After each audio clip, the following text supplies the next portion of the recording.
Je l'ai. Bon, mais alors. Salut.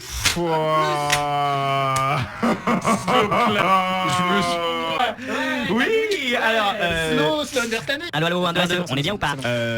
On s'entend mieux. One, two, Mordini, mais... C'est Mordi, mais son casse comme ça. Ouais, parce que c'est un fils de pute. Parce qu'il a un gros menton. Il est tout gros. C'est gros Mordini. Je peux... Ça me fait rire. Non, je suis pas drôle. Je suis pas drôle en fait. Arrête. Je suis pas une personne drôle en fait.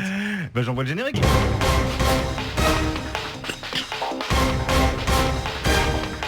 Bouga.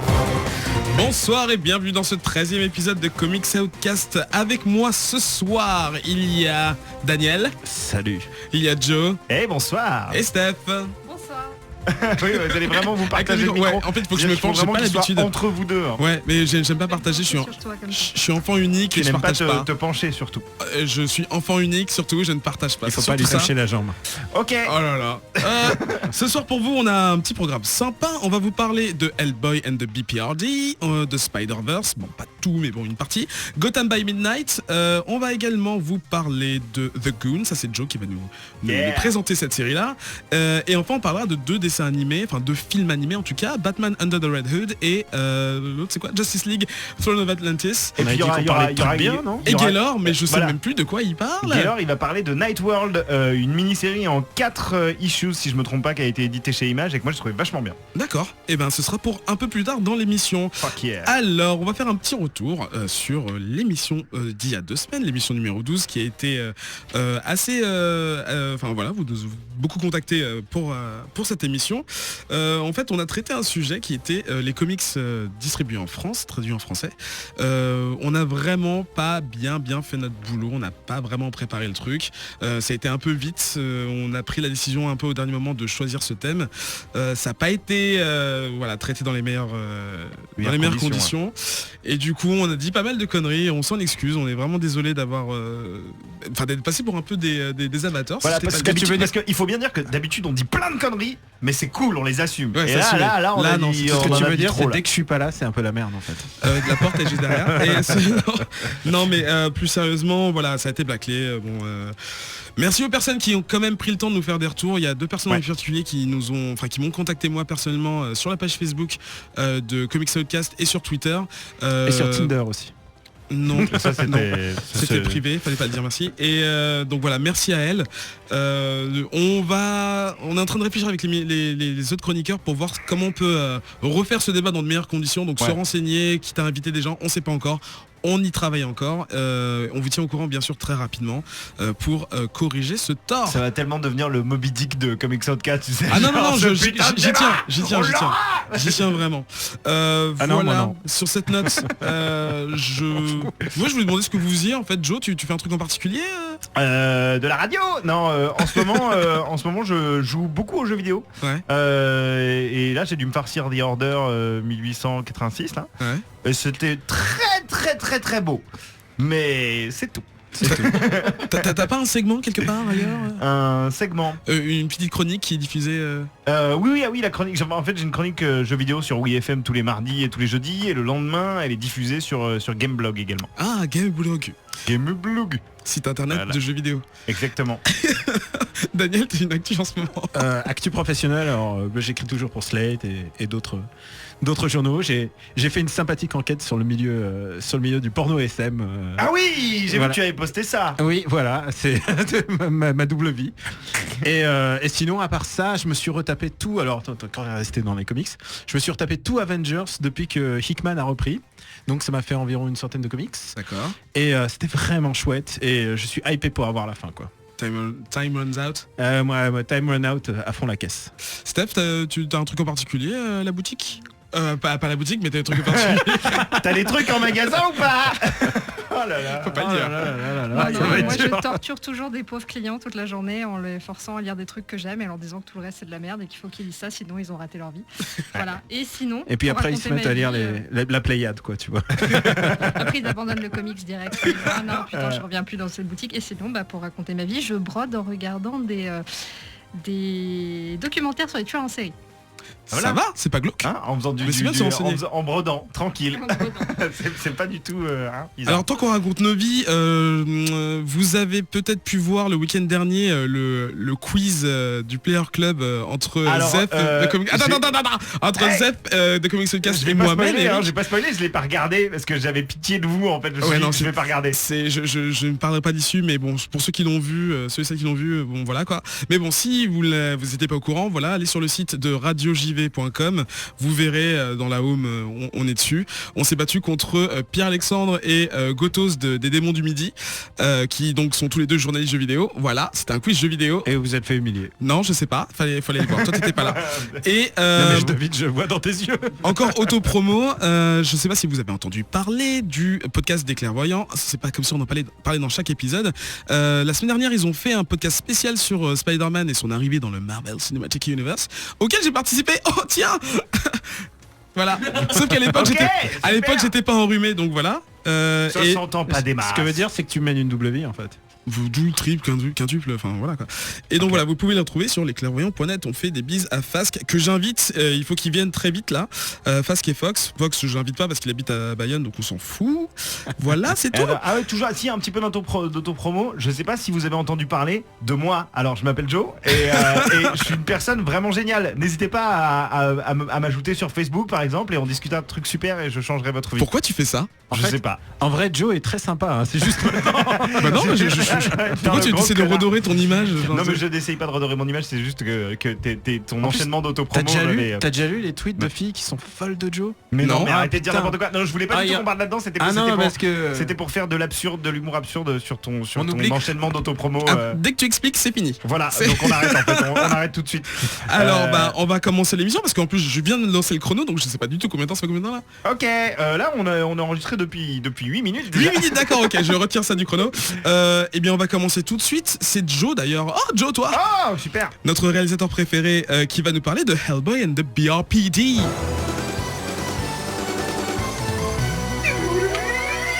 Ce sont les revues. Alors donc oui effectivement la première revue de la semaine c'est Hellboy and the BPRD 1952 puisque ça se passe donc en 1900 BPRD, oui c'est ça. 52. Bureau of Paranormal Research Department. Quel accent si je me trompe pas. T'as vu il était bien à chier là. J'ai bien mais j'ai un chewing-gum dans la bouche donc c'est pour ça. C'est très pro. C'est pas pro du tout. 1952 c'est important puisque ça se déroule en 1952 alors que Hellboy est adolescent. Le professeur Bruttenholm qui l'a recueilli lors des événements qui marquent le début des aventures de Hellboy sur la Terre a décidé que maintenant Hellboy était suffisamment grand pour l'envoyer en mission à l'extérieur, en mission sur le terrain avec une équipe de mercenaires triés sur le volet et le premier épisode commence comme ça. Donc quand on est déjà familier avec le personnage d'Hellboy, c'est assez cool parce qu'on se dit ok, ça va être en fait les origin stories sur Hellboy, il y en a déjà eu plein étant donné que la chronologie de la série Hellboy est assez éclatée et que parfois on est déjà revenu sur la jeunesse de Hellboy, on est déjà parti plus loin dans le futur, on voyage toujours un petit peu à travers sur la mort aussi. On est parti en enfer et on voyage quand même toujours un petit peu au travers du 20e siècle avec Hellboy, mais là on revient vraiment sur une période importante de sa vie, c'est-à-dire celle où Hellboy s'émancipe clairement. Enfin en tout cas je pense que c'est vers là que cette série va aller puisque pour l'instant on en est qu'à 3 issues. Oui, ça vient vraiment de sortir en décembre. De commencer. Alors donc c'est co-scénarisé par Mike Mignola et John Arcudi. Les deux bossent ensemble depuis très très longtemps, en l'occurrence sur la série du BPRD. John Arcudi a également écrit beaucoup d'autres séries chez Dark Horse.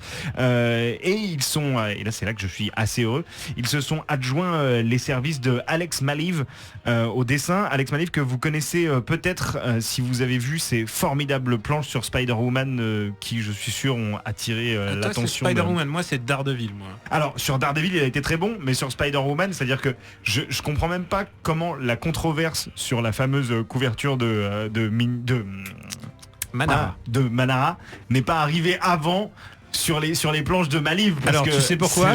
Parce que Maliv a une tendance pour avoir discuté avec lui, il a une tendance à dessiner toujours sa femme, donc ça passe. Ah, donc c'est ok. Parce qu'en fait, sa Spider-Woman, on dirait juste une nana qui n'a pas de costume, qui a en fait des peintures corporelles de costumes de Spider-Woman. Donc bref, c'est un dessinateur que j'aime beaucoup et je trouve qu'il fait du très très bon boulot sur Hellboy and the BPRD.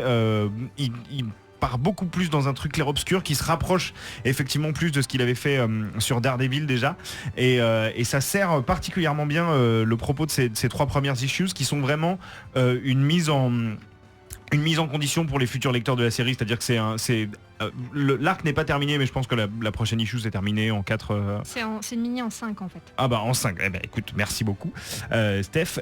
Donc voilà, en 5 numéros cette histoire sera terminée. Hellboy globalement est envoyé en Amérique latine, si je ne me trompe pas, pour mener l'enquête dans un tout petit village dans lequel des meurtres étranges se déroulent, juste à côté d'un immense château qui est réputé hanté et qui sert désormais de lieu de tournage pour des films fantastiques locaux. Et donc voilà, Hellboy et sa troupe de mercenaires se retrouvent au milieu de ce village et doivent globalement mener l'enquête pour savoir ce qui s'y passe. C'est un postulat de base très très très simple, assez même basique je dirais pour les aventures de Hellboy. Les lecteurs habitués seront véritablement en terrain connu en commençant, et je pense que ça peut être également un bon terrain de départ pour les nouveaux lecteurs, les novices à Hellboy, parce que Hellboy maintenant ça existe depuis un bon moment, ça fait 20 ans, et du coup ça peut être, pour ceux qui n'ont jamais lu Hellboy, ça peut paraître un peu impressionnant comme ça dès le début de s'attaquer à toute cette œuvre de Mignola qui, qu'on aime ou qu'on n'aime pas, est une œuvre assez majeure du comic books, je trouve, de ces 20 dernières années. Donc effectivement il y a énormément de choses à ingurgiter dès le début, donc si jamais vous n'avez jamais lu, pourquoi pas vous y mettre avec Hellboy and the BPRD. Je pense que ça peut être une belle porte d'entrée pour découvrir ensuite le reste de l'univers de Hellboy qui, je le répète, à mon sens est véritablement une très très grande œuvre qui a été développée par Mignola, qui à mon avis est un génie visionnaire. Voilà. Véritablement. On va demander aux The Chroniqueurs ce qu'ils en ont pensé, Daniel. Alors moi d'abord Hellboy, je suis toujours un peu sold. J'aime bien Hellboy, j'aime bien son univers. Et j'ai l'impression aussi qu'il a un peu déjà tout fait quoi. Entre l'Amérique latine en plus on y a déjà été, on a déjà vu les... Ah oui mais alors c'était vachement plus marrant avec les luchadors. Avec les luchadors, je pense que le luchador était vraiment un moment génial. Ouais. Mais moi j'adore Plus que de raison Malev. Ouais. C'est le mec qui m'a, alors que je lisais plus Batman à l'époque, c'est à l'époque où il lisait Batman, c'est ce moment-là où je suis revenu. Donc c'est vraiment, je suis très attaché à son dessin et je trouve que ce mec est vraiment capable de faire des vraiment beaux trucs. Il est très talentueux. Mais mon seul souci avec Hellboy, c'est que j'ai jamais réussi à le lire en flop. Alors à part à l'époque où ça sortait, donc au début dans les années 90, alors Legend à l'époque, le truc, le label Dark Horse. J'ai jamais réussi à le lire vraiment en floppy. Je me suis embourgeoisé avec le temps et j'aime les lire en TPB ou alors en grosse reliure, un peu avec le truc brodé, un peu bourge. Et j'arrive plus à le lire en floppy. Et je sais pas pourquoi, alors que Invincible j'arrive, alors que Walking Dead j'arrive. Je trouve parce qu'effectivement les histoires de Hellboy se prêtent vachement mieux à des... Le matos de Hellboy se prête à être en bouquin dans ton armoire en fait. Et c'est pour ça que c'est impressionnant, et c'est ce que tu disais, c'est vrai que c'est un peu impressionnant. Mais sinon c'est un très bon arc. J'ai beaucoup aimé quand il était en enfer, j'aime bien quand il est ado. Hellboy, tu me le mets dans n'importe quel, si tu me le mets dans un bateau fantôme, ça me suffit.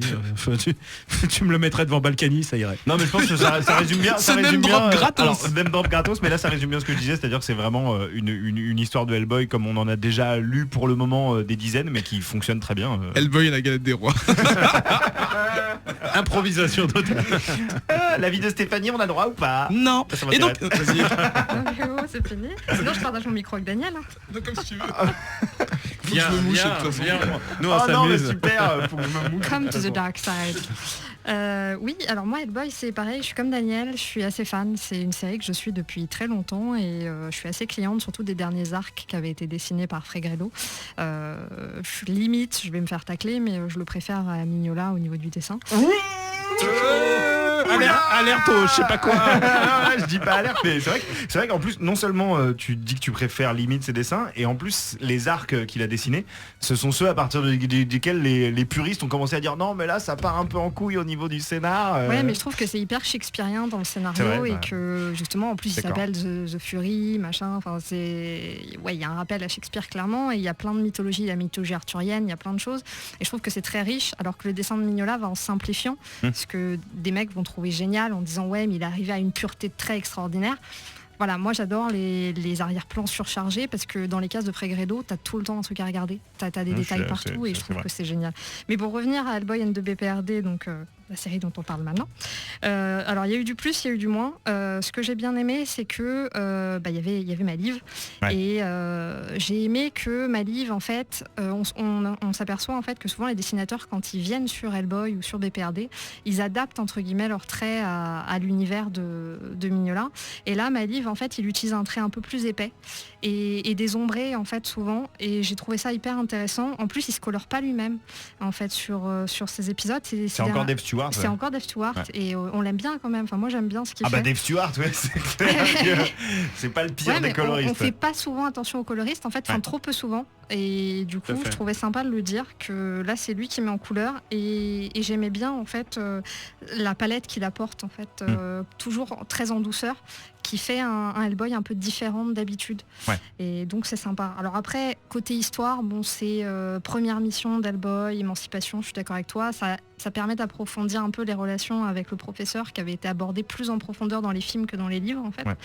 Mais en même temps, voilà, c'est une histoire de plus.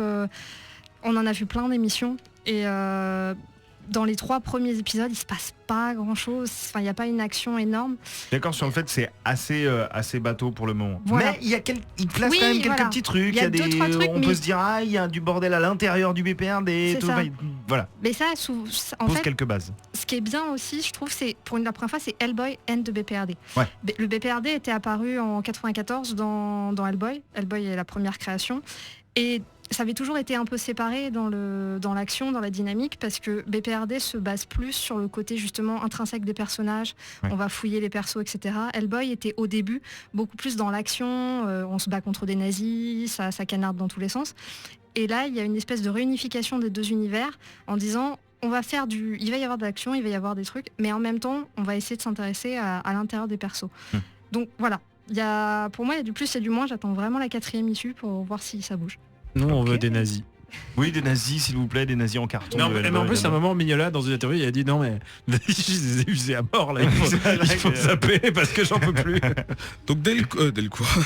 Non, ça sera, à mon avis, ça sera édité chez Delcourt en français. D'accord, ce sera certainement édité chez Delcourt dans un temps. Info française exact.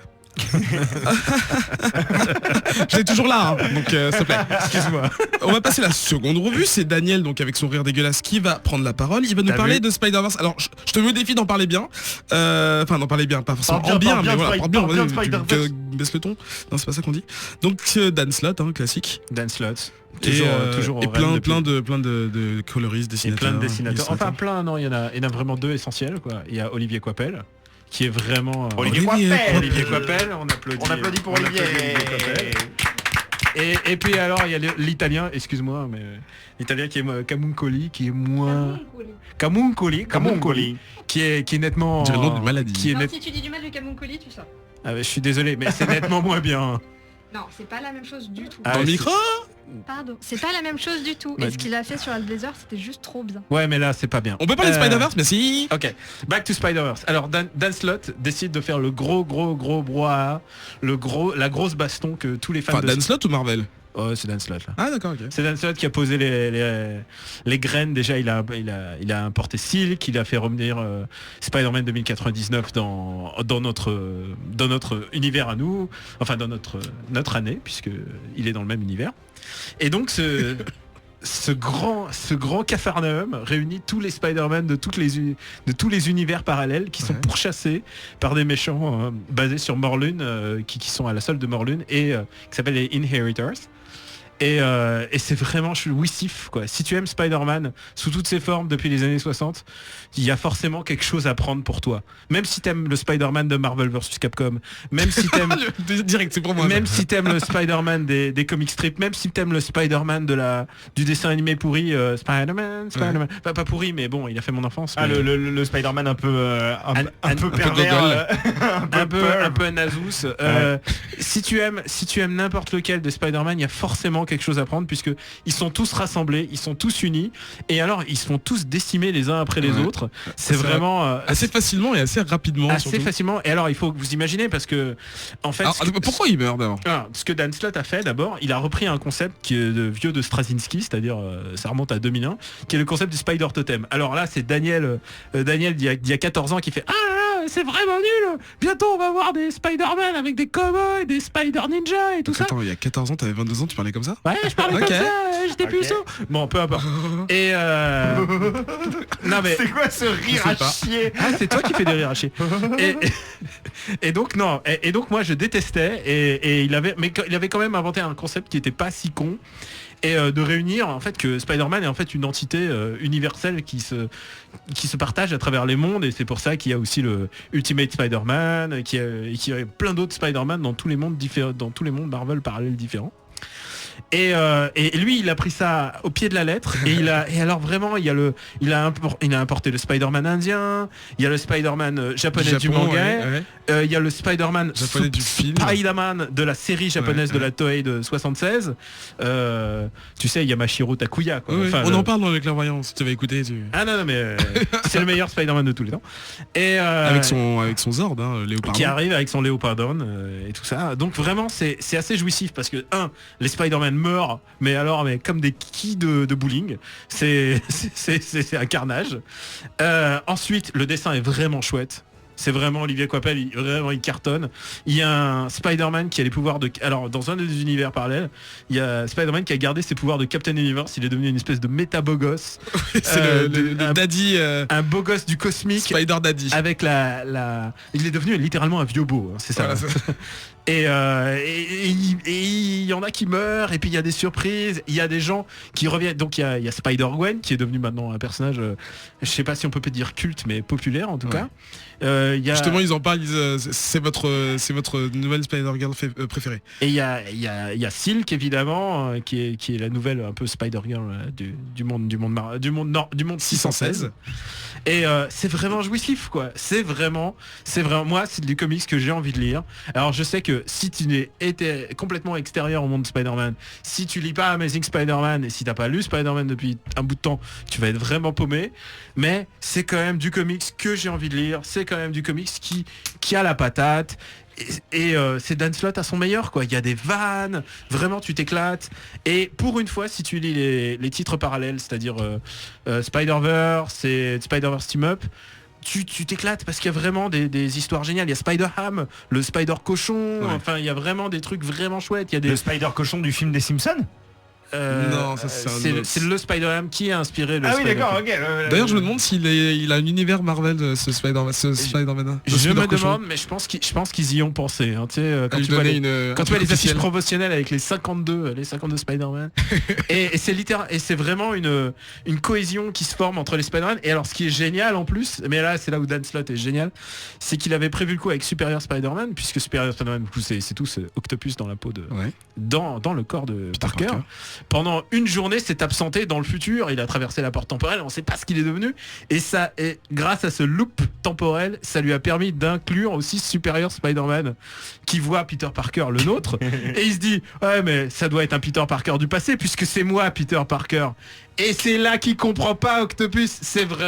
C'est très drôle, c'est bien amené. Il nous manque que l'épilogue pour savoir si vraiment ce qui va en advenir. Honnêtement, Je l'ai lu. moi je sais. Ah, pirate. Je sais très bien. Que bon de toute manière dans 3 mois le monde Marvel explose et que il va rester plus que des bouillons Knorr du monde Marvel. mais honnêtement, si ça valait le coup d'avoir cette espèce de rush, cette espèce de bronca finale, moi ça m'a éclaté. D'accord. Eh ben putain. Alors, c'est vrai que pour le coup, hors antenne, j'avais parlé un peu avec Joe et Stéphanie parce que eux étaient à l'heure et que en fait ils m'ont pas du tout de la même vibe. Et d'ailleurs Joe, on va t'écouter. Qu'est-ce que t'en as Mais pensé? Joe, il a pas Alors, la même vibe du tout parce qu'il va être pas bientôt du tout la même papa. vibe. Il est passé Mais pas le n'importe même. quoi. Voilà, annonce-le à tout le monde. Ah, bah, la terre entière est au courant. Non mais en fait, j'ai pas adoré. Et d'ailleurs, ça me fait limite bizarre de voir Daniel aussi enthousiaste pour un truc aussi pas anecdotique mais un peu mineur, je trouve. C'est-à-dire que pour moi c'est vraiment du crossover marvelien dans toute sa splendeur. C'est-à-dire qu'effectivement ça part dans tous les sens. Effectivement, si t'es pas accro au Marvel Universe, tu vas rien capter à ce qui se passe. Et je suis d'accord avec Daniel sur le fait que ça peut avoir effectivement parfois un côté jouissif, ces genres de comics fourre-tout où effectivement on se retrouve dans des situations complètement abracadabrantes, super explosifs, auxquelles on ne comprend pas, dont on comprend pas tous les tenants et aboutissants. Mais c'est pas grave, que on de s'en fout. l'exposition, c'est des mecs qui causent et puis c'est ça. on va basculer dans cet univers-là, on passe d'un univers à un autre. C'est de l'exposition Mais totale en fait, avec de la baston. et en fait, moi, le truc c'est que actuellement il y a le Multiversity de Morrison qui se déroule chez DC. Et en fait, je trouve ça tellement brillant, tellement intelligent, tellement fin, que quand je pars sur un truc comme le Spider-Verse à côté, qui est vraiment une sorte de comme tu dis, de baroud d'honneur, on dirait, du Spider-Verse avant que l'univers Marvel soit cassé en 1000 morceaux, je me dis, ok, c'est rigolo, mais ça manque de... Moi je suis d'accord, je kiffe Multiversity. Le dernier est un peu bizarre là avec les nazis. Ah mais j'adore. Ouais, je pense pas que Jim Lee était le mec le plus Next. oui, c'était pas vrai. mais Multiversité, c'est la frange intello des multiverses, quoi. Oui, on est d'accord. Et là, je veux dire, avec Spider-Verse, on est vraiment... Quand tu dis pour les Pax gogos, tu veux dire, Americana, hein. Pax Americana, il répond à Watchmen.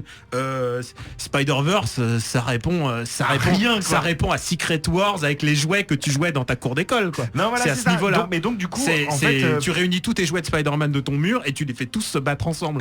C'est mais littéralement ça en ce qui fait passe. ça me fait rêver. Voilà. Mais quand je lis le truc, je sais pas, il y a quelque chose qui me laisse un peu à l'extérieur. Donc quoi. c'est mal brodé pour toi. En fait, moi ça me tissé. ça me parle pas. Mais le truc c'est que oh là là, oh la gueule, vous verriez la gueule bizarre de ce mec. En fait, Stéphanie s'approche dangereusement du micro. Qu'est-ce que je voulais dire? Non, en fait, avant d'entendre parler Daniel, je me disais ok, c'est de la merde. Et en fait, maintenant que j'ai entendu parler Daniel, je me dis ça va pas fonctionné avec moi, mais je comprends en fait son enthousiasme et je comprends qu'on puisse vraiment s'attacher à ce genre de comics qui ont un aspect un peu désuet pour moi, mais c'est ça qui fonctionne sur toi. Donc Joe, j'ai envie de toi. Ok, Bah, écoutez, Steph, très bien. avant ça, on va... oui, faites votre voilà. affaire et on écoute Steph. Voilà. Je vous regarde les garçons. Tu Donc, peux participer. C'est gentil. Ah, elle dit que c'est gentil. Heureusement qu'il est 23h. Oh là là là là. Alors oui, qu'est-ce que t'en Ouais, as mais alors pensé? on participe tous parce que c'est plus drôle comme ça. Très bien. Wow. Soit. Voilà. Ça va être très bien. Restez pour après l'émission. Je vais pas couper les micros. Ça va être génial. Voilà. On peut parler de comics. Qui c'est qui tient le caméscope? Alors. Donc oui, sur le papier, moi Spider-Verse, ça avait tout pour me plaire parce que oui, il y a Coipel dessus. C'était lui qui était censé dessiner tous les épisodes. Et puis il a dû être en retard. Et il Ouais, était a à la priori. bourre parce qu'il dessine lentement, mais il dessine bien. Donc on lui pardonne, puis c'est Coipel, on lui pardonne tout de toute façon. Il est beau gosse. Hein. Là, il est super gentil. Il est super gentil, mais il est beau gosse. super... Non, c'est pas ça. Non, moi tu vois, c'est mon idole. C'est un des gars où je le vois, je fais comme ça. Je le google tout de suite. Voilà. non, c'est un dessinateur qui est super gentil, super humble et proche du public, et ça fait vraiment une bouffée d'air frais. Puis quoi. il fait des trucs high profile de Marvel, hein. Faut pas oublier que c'est Ouais, quand même un truc. ouais. Il est vraiment, c'est un de leurs top dessinateurs et il est français. Donc ça, on peut être fier. Ouais. Ah, c'est vrai. Il est vraiment français. Oui, il est Ok, français. je savais pas. D'accord. Il a Et fait les Gobelins. D'accord. Oui, et il vient acheter ses comics chez moi. Oh. Voilà. Ok. Donc ça c'était cool et j'aime beaucoup Spider-Man, c'est un perso que j'ai découvert dans mon enfance et du coup c'est vrai que je l'ai toujours suivi en dépit de certains runs qui étaient vraiment dégueulasses, hein, One More Day, tout ça, machin. Voilà, je balance. Mais là j'ai pas accroché du tout parce que ressortir Morlune des tiroirs, le mec il est quand même mort 2 fois. Et 2 fois on t'a pas expliqué comment il revient. Donc moi Ouais, mais c'est il le est genre de mort. truc- Il est mort à cause de Straczynski aussi. Oui, mais il est quand même mort 2 fois. C'est vrai que vu comme ça, j'avais pas réfléchi, mais c'est-à-dire que de toute façon, s'il meurt de manière complètement con, il peut revenir de manière Ben, débile. il meurt, en fait, il tombe à un moment on le tue, il meurt en poussière. Enfin, il tombe en poussière comme ça, D'accord. pouf. Comme Et- Dracula qui voit le soleil. quoi. Voilà, c'est un peu ça. Et donc, Ok. et là, il revient et tu sais pas comment. Donc moi, ça me gêne. Il y a la présence du personnage de Silk, qui est un perso dont l'existence me gêne profondément. La nana qui est restée enfermée, genre depuis que Spider-Man s'est fait piquer. Genre ça fait 40 berges qu'elle est dans un frigo. Non, et puis en plus, elle est complètement nympho. Elle veut serrer Peter tout le temps. Enfin, Alors ça c'est plutôt cool. non, c'est pas cool. Non mais c'est plutôt Non. cool parce qu'ils ont une espèce d'hormone, ils sont attirés l'un par l'autre sans même qu'ils le veuillent et ils ont envie de fourniquer tout le Ouais, temps. mais c'est genre, hey, t'es une meuf, t'as des super pouvoirs, t'arrives là et tout ce que tu veux, c'est serrer un gars, quoi. Enfin non, tu pourrais. Non, essayer de faire elle ne autre veut pas, et c'est dans ses chose. hormones. Oui, je sais. Ouais. Mais Tu lis d'ailleurs la suite, tu lis Silk, tu comprends qu'elle lutte contre ça quoi. elle a pas l'air, parce que quand elle est dans sa chambre, elle regarde des pioncer alors qu'il est à moitié dessapé et C'est tout. parce que c'est un dessin de Coppel. Oui, c'est Coppel, il aime bien dessiner les beaux garçons comme ça. On lui dit merci d'ailleurs, merci. Mais voilà, c'est. Après, j'ai trouvé que c'était encore un crossover de Marvel qui était un peu genre, lisez ça, lisez ça, lisez ça. Puis à la fin, tu te retrouves à lire 15 000 trucs parce que. Tu peux lire que les principaux quand même. Oui, Ouais. tu peux, mais c'est vrai que tu rates des petits trucs. Si tu veux dis, la bah, full XP avec voilà. tout le LOL, toutes les vannes C'est ça. et tous les trucs, mais de toute manière les fans ils liront Spider-Verse, enfin j'espère qu'ils liront les End of Spider-Verse et Mais Spider-Verse Team Up. enfin, il y a eu trop de Spider-Man tue le Spider-Man. Moi, c'est-à-dire, on m'en a trop Non, jeté. mais attends, mais Au bout surtout d'un il y en a moment, 692 là-dedans, je veux Oui. dire, c'est... Et puis il y en c'est a absurde. qui meurent que j'aimais bien. Moi, j'aimais bien le Spider-Man 2600. Mais attends, il y en a 15 qui meurent sur 23 pages, il y en a 15 qui sont morts à chaque fois, il n'y a pas de spoil. Ah enfin. non, pas de spoil. Voilà. Ouais, quand même, Spider-Man qui meurt. Olivier Coipel, je suis pas sûr de son tort avec une frange. Hein, mais sinon, à part ça, c'est ok. Attends, c'est lui qui a fait le design de Thor, le film, enfin celui qui a servi ah ouais pour le film. C'est Ouais. lui qui a fait Loki en femme qui était. Ah oui, bon, ça, ok, d'accord. Mais tort avec la frange. Ouais, mais c'est lui qui a fait le design avec l'armure et tout. Moi je suis pas fan de Spider-Man à la base, parce qu'en fait c'est Sauf Daniel qui le a choisi. Spider-Man de Marvel vs Capcom quand même. Non mais il est dur à contrôler en fait, j'aime bien le personnage mais... Et je me suis dit putain fais chier Reading X de ouf et tout, j'ai pas que ça à foutre. Et en fait j'ai lu, pas tout, mais j'ai lu la trame principale et j'ai bien aimé le côté déjà un peu 15e degré, c'est-à-dire que on sait que c'est la fin du monde, il y en a qui sont en train de rigoler pendant que d'autres se font décimer, t'en as qui sont un peu plus vénères, un peu genre non mais les mecs on est une armée. Il y a le Spider-Punk, Oui, un black. qui pense qu'à baiser Ouais. aussi. Un black. Ouais. J'ai. Oula. Désolé, je sais pas ce qui Et m'a je suis pris. pas tout à fait d'accord avec toi Daniel. Non, qui est-ce qui disait que c'était un peu fouillis? Je crois que c'est toi Joe. Justement en fait à chaque fois qu'ils réintroduisent un personnage connu ou pas, parce que moi c'est pas le cas, les Spider-Man de monde alternatif, je les connais pas tous très très bien. Ouais. Et du coup à chaque fois t'as toujours deux cases qui te rappellent en quoi c'est un Spider-Man, si c'est Ou un qu'ils te le clone, disent si c'est un... après parce que tu crois que c'est Peter Parker et Oui, voilà. ça joue sur le fait. Il y a vraiment. Et puis au bout d'un moment ils disent ouais attends moi je suis Peter Parker mais c'est moi toi, old me, young me. Il joue avec ça. Voilà, donc Évidemment, ça va. Évidemment, on sait bien que c'est pas Ultimate Parker le meilleur pour ceux qui voudraient faire un film avec. C'est le vrai winner, c'est Peter Parker, 616. l'original, le 616, et c'est une série aussi Il y a qui permet 643 ans. d'insister sur ce fait, quoi. C'est le meilleur. Et le truc qui, je pense, peut... Enfin, si vous n'êtes pas fan de Spider-Man et que vous avez quand même envie de jeter un œil sur cet event, même s'il y a quand même... Je crois qu'il y a 4 issues principales, plus donc les tie-in. Je crois que ça en fait 12 ou 13, donc ça va, c'est quand même assez rapide.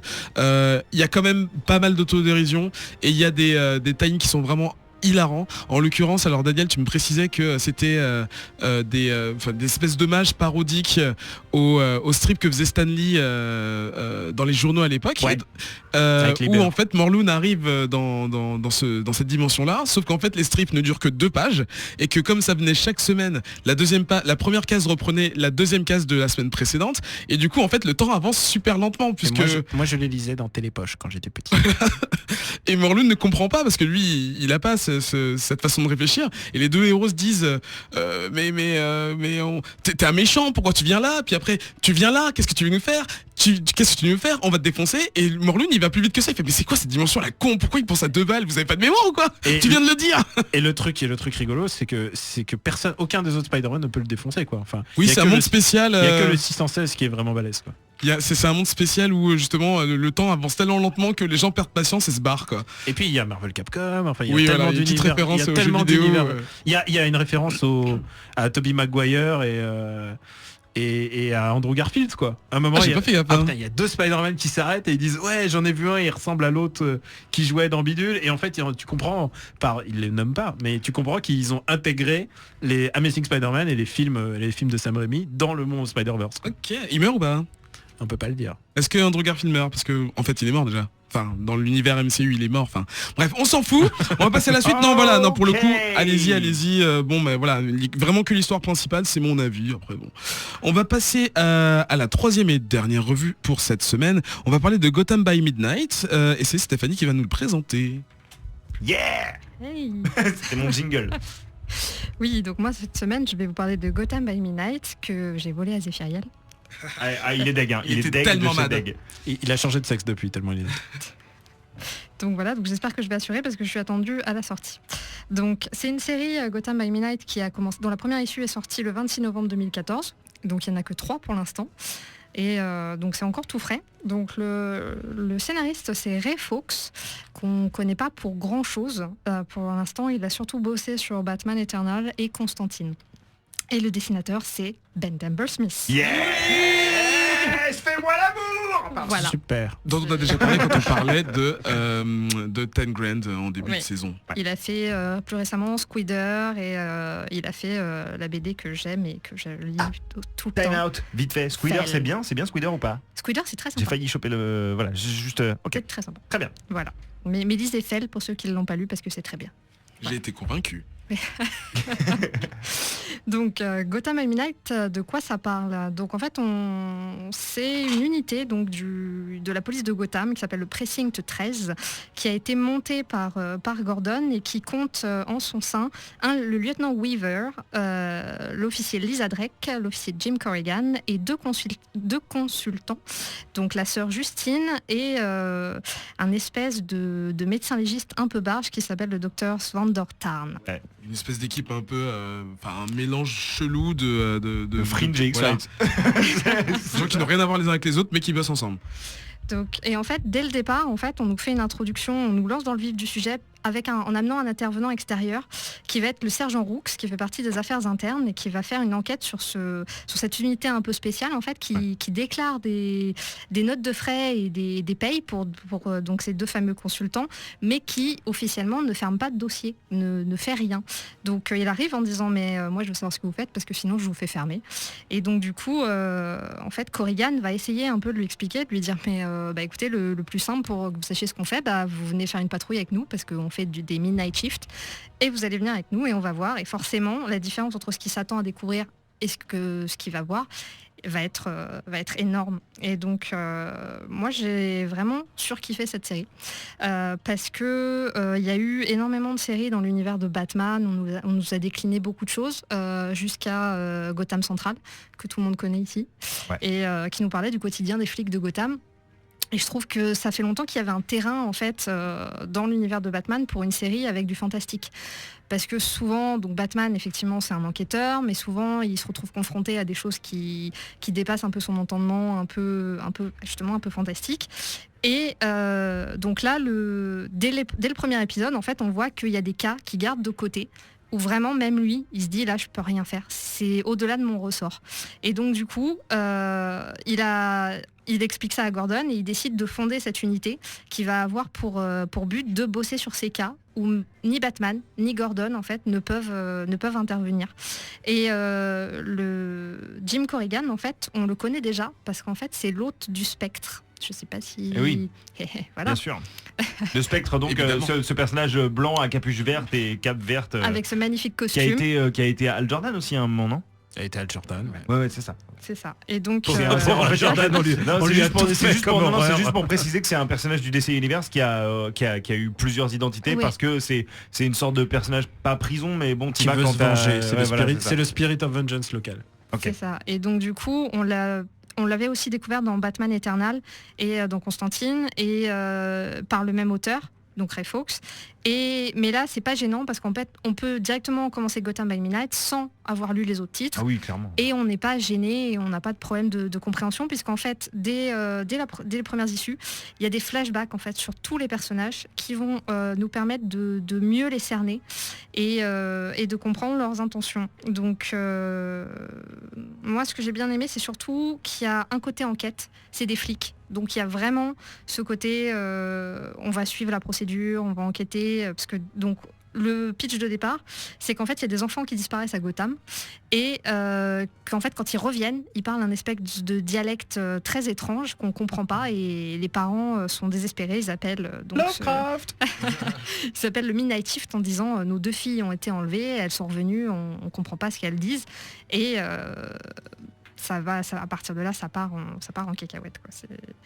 Ça devient de plus en plus glauque. En plus, c'est servi par le dessin de Temple Smith. Tout de suite, il y a une espèce d'ambiance. Quand on voit le dessin de Temple Smith, on rentre forcément dedans.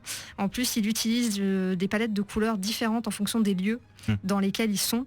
Le pressing, tu as une palette dans les tons bleus. Enfin, il y a une palette pour la ville. Et ça, c'est génial parce que, en fait, on rentre complètement dedans et quand on referme l'issue, en fait, on a du mal un peu à sortir, on est obligé de se secouer, on se dire ouais, ça y est, j'ai fini le numéro et ça, c'est vraiment génial. Donc, alors, la petite nouvelle un peu triste, c'est qu'en juin, en fait, il y aura un changement de dessinateur après la fin du premier arc. Classic shit. Ouais, alors, moi, je vais modérer ça parce qu'en fait, le dessinateur, donc, il s'appelle Juan Ferreira, je le connais en fait parce qu'il a dessiné Colder chez Dark Horse. Et j'aime beaucoup Colder parce que c'est pareil, il a une patte vraiment particulière. Et sur Colder, qui est une série en fait sur la folie et la descente dans la folie et comment des gens sains d'esprit se retrouvent fous et inversement, il a vraiment, pareil, un peu comme Temple Smith, il utilise des palettes de couleurs et c'est assez fou aussi. Et ok, c'est pas Temple Smith, je suis d'accord, mais j'attends de voir ce qu'il peut apporter sur la série et voilà. Faudra que de toute façon les arcs et les scénarios soient, si c'est du même niveau, pourquoi pas, hein, on verra. Joe, garde la parole, qu'est-ce que tu en as pensé? Non, c'est bon, excuse-moi, je t'arrache ton micro des bouches. Que tu arrêtes avant la fin. C'est bizarre ce que je viens de dire. Ouais. Super bizarre ce que tu viens de dire. Arrête avant la fin. But you started me. Donc, Gotham by Midnight. Non, Gotham by Midnight. Gotham Midnight. Si, c'est ça. C'est Non, Good Night. Bon, bref. Good Night by Gotham. Voilà, j'ai trouvé ça très très bien. Je suis assez client de Temple Smith aussi, que moi j'avais découvert, je crois à l'époque, si je ne dis pas de conneries, sur 30 Days of Night. C'était lui qui avait dessiné ça déjà, c'était le premier, ouais. avec Steve Niles. Et j'étais tout de suite tombé assez amoureux de son trait hyper angulaire, hyper vertical, sale, très sale. Et j'étais très très content de le retrouver sur cette nouvelle série. Et au-delà de son dessin, qui effectivement, bon, voilà, on l'a suffisamment dit, il a un style très particulier, on aime ou on n'aime pas, moi j'adore. Effectivement, le scénario de Gotham by Midnight me parle automatiquement parce que déjà j'aime bien tout ce qui se passe dans des univers un peu fantastiques, glauques, inspiré Lovecraft. Il y a aussi, on sent clairement, quand on le disait tout à l'heure à moitié pour rigoler, X-Files rencontre Fringe, il y a effectivement dans cette unité un peu hétéroclite un esprit X-Files qui se dégage. J'aime beaucoup Corrigan parce que effectivement, moi il me rappelle vachement Constantine en fait dans le look et dans la manière de s'adresser aux gens. D'ailleurs, si je me trompe pas, c'est un Européen aussi, donc il a cette manière un peu franc du collier de s'adresser à ses collègues. Et puis il y a un truc qui est extrêmement classique mais qui sur moi fonctionne toujours, c'est-à-dire que on te fait rentrer dans un petit cercle fermé d'initiés par le biais d'un personnage extérieur qui est le témoin de tout ça, auquel tu vas pouvoir t'identifier, et même si c'est une recette vieille comme le monde pour pouvoir faire débarquer un lecteur dans un univers qui supposément existe déjà depuis avant la première issue, ça fonctionne parfaitement et on ne prend pas forcément parti pour ce mec des Internal Affairs parce que c'est vraiment le sceptique de base qui vient clairement avec l'idée en tête de fermer cette unité qui ne sert à rien. Et puis petit à petit, on va découvrir avec lui toutes les horreurs indicibles qui se cachent dans Gotham. Et c'est là que je trouve qu'effectivement c'est très très réussi parce que on évite de partir trop rapidement dans des histoires fantastiques un peu bateau, c'est-à-dire que même si le scénario ou en tout cas la manière dont on amène les personnages et le premier plot de base sont très classiques, les horreurs que vont découvrir cette équipe se révèlent assez étonnante pour l'univers de Batman, je trouve. On part vraiment dans des choses assez différentes de ce qu'on voit d'habitude dans le Batverse et qui a été décliné sous toutes les formes et en même temps actuellement, je sais plus combien il a de séries chez DC Batman, ou de séries estampillées Batman, mais il y en a trop. Et celle-là sort véritablement du lot, je trouve. Du coup, je conseille vraiment à tout le monde de se plonger au moins dans ces 3 premières issues. Soit vous allez vraiment être réfractaire au style de visuel de Temple Smith parce que c'est pas pour tout le monde. Hein. Non, Enfin, je veux dire, c'est- si tu kiffes Mon Petit Poney, tu vas pas. C'est pas très coloré, Voilà, c'est pas tu- très mignon. Tu vas Si tu pas- voyais la queue des gens qui font la queue pour les dédicaces pour bah ouais. Petit Poney aux Ah non, États-Unis. mais C'est maboulissime. hein. je suis. Il te flinguerait sur place. Non mais j'essaye pas de dire que My Little Pony c'est pas bien. Je dis juste que si tu aimes ce Les genre de brownies, dessin, envoyez ça ne va pas envoyez vos coller. lettres. Mais voilà, tentez le coup parce que c'est véritablement cool. Si vous aimez Hellboy, vous allez aimer. Si vous aimez Constantine, vous allez aimer. Si vous aimez X-Files, vous allez aimer. Si vous aimez les comics Dark Horse, pardon, un petit peu torturés comme ça devrait vous plaire. Et j'ai hâte également de voir où est-ce que ça va aller. Pardon, j'ai été long. Oh, non, c'est pas de souci, hein, c'est intéressant ce que tu as à dire, je crois. Daniel, t'es Moi, je je vais être plus bref. J'ai pas lu. Moi, non, mais j'ai lu, mais je suis pas sold complètement. D'abord, simple truc, Temple Smith, que plein de gens idolâtrent ici, ça ne fonctionne pas sur Voilà, moi. toi ça marche pas. Ça ne fonctionne pas sur moi et du coup c'est vraiment le genre de comics que je fais ok, bah je vais lui redonner sa chance à partir de la fin du premier arc, à la fin du premier TPB. Et en fait je crois qu'il se creuse un peu trop les méninges en ce moment d'ici pour il y a plein c'est ce que tu disais, il y a plein de titres Batman dans tous les genres possibles. Depuis ils ont refondu Batgirl pour en faire un teen comédie, il y a Batman Plutôt réussi, je trouve. il y a, que j'aime lire. Il y a Gotham Academy qui est vraiment un pitch incroyable de C'est fillettes. Harry Potter quoi. Oui, c'est Harry Potter chez c'est- Batman. C'est des fillettes kawaii dans un pensionnat à Gotham. Enfin, je veux dire, c'est quand tu dis ça, j'ai envie de le lire. Et là, c'est des histoires de c'est du classique, le Midnight Shift quoi. C'est pas ma cam, ça me parle pas trop. Ok. Et c'est vraiment un truc auquel je redonnerai une chance. Mais je pense que de toute manière, ça méritait. Alors, je pense que ça aurait mérité un auteur un peu plus chevronné que celui qui est là. Je pense que tu vois, quand tu vois des trucs genre Ed Brubaker, tu vois, j'aurais mis un truc un peu plus audacieux, un peu plus premier plan sur un titre comme ça quoi. Steph? Je suis pas trop d'accord, moi je trouve qu'il master plutôt bien son truc parce que ça aurait été facile de faire un truc bateau, comme avait dit Joe, tu vois, une histoire un peu fantastique, bateau. Et en fait, il distille des petits trucs, on sent qu'il y a une grosse histoire qui arrive derrière et on a envie d'en voir plus. Et c'est peut-être ma faute parce que moi je me souviens à l'époque j'avais acheté en issue en floppy à l'époque où Gotham Central est sorti et genre Gotham Central, genre le premier numéro j'ai fait oh putain ça c'est un fucking comics et là j'ai jamais eu ce truc, j'ai eu ce ok. Voilà, Ouais, mais eu- c'est parce qu'il y a eu Gotham Central justement avant qui parce qu'il y a eu Gotham parce que Central. là où je rejoins Daniel, c'est qu'effectivement, même si j'ai beaucoup aimé Gotham by Midnight, t'imagines un Brubaker dessus, tu te dis oh là là. Ouais, tu vois, ça aurait des vrais. Et là, ok. On nage dans Ok, des, ok, des là, autres on a des sphères, là. personnages et au fur et à mesure on apprend un peu à les connaître. Ils sont très unidimensionnels au début. Ça m'a pas fait vibrer mon petit cœur.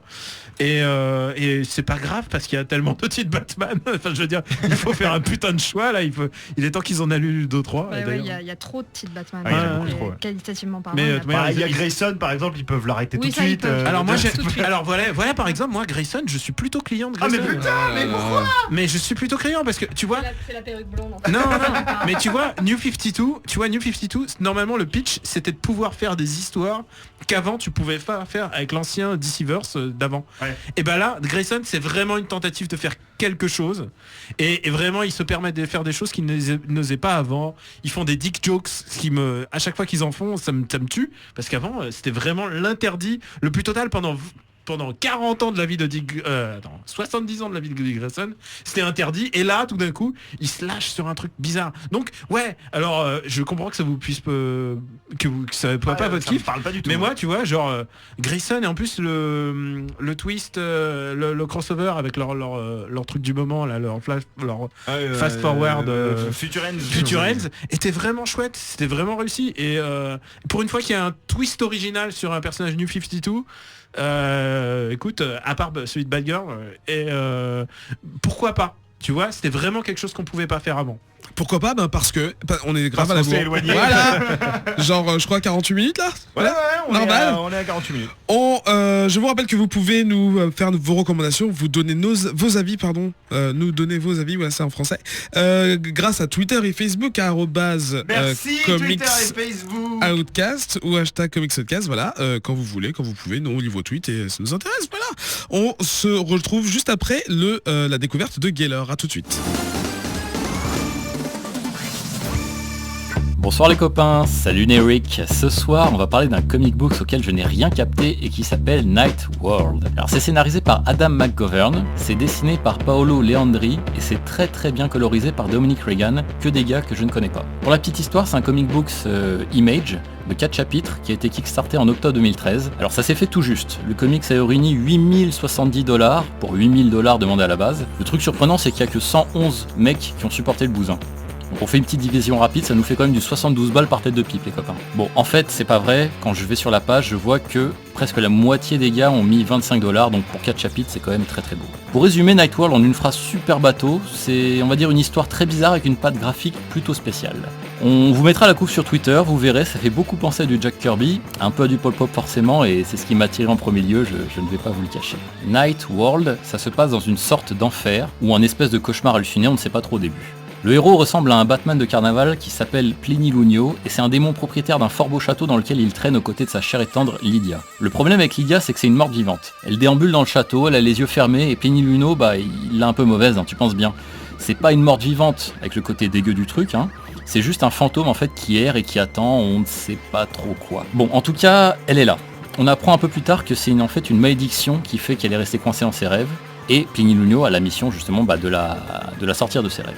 Heureusement, on apprend dans la foulée qu'un artefact puissant, la Soul Key, la clé de l'âme pour nos auditeurs francophones, pourrait peut-être la libérer et redonner à son héros, redonner au héros son apparence humaine. Dit comme ça fait pas super envie. Bon, déjà parce que ça a l'air super naze dit comme ça, mais aussi parce que c'est pas le genre de narration à laquelle on est confronté habituellement. Je m'explique. Déjà, il y a un truc très sentencieux dans la narration et dans le découpage. Les phrases qui décrivent l'action sont toujours très courtes et sonnent souvent comme des vers déclamés.